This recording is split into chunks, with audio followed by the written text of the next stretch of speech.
Labuka, jeigu galvojat, kad va kažkoks kitas asmuo, žmogus arba kitų žmonių nuomonė jūs užpildys, tai pavyzdžiui gali būti jūsų mylimojo nuomonė, tai gali būti visokiausio belė kokio kito žmogaus nuomonė, ar tai noras, ar tai dar kažkas.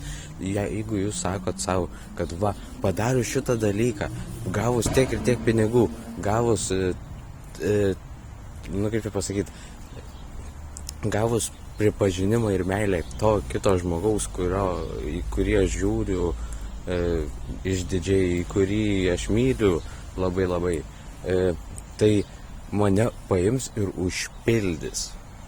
Jeigu jūs taip manat, jūs galvojat klaidingai. Vienintelis dalykas, kas jūs užpildys, tai savęs paties mylėjimas. Savęs paties, kaip čia toks pripažinimas, savęs paties, tiesiog jum nieko kito nereikia iš išorės, jog jūs jaustumėtės pilnas. Jum reikia tiesiog paimti ir mylėti save. To daug žmonių nesupranta, daug žmonių pradeda ieškoti kitų išorinių veiksnių, kurie juos pripildys, padarys pilnais.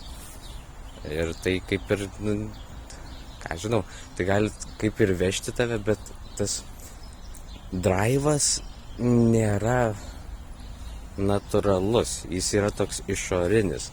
Draivas turėtų ateiti iš vidaus, ką jums patinka daryti, kas iš tikrųjų jūs daro pilnais.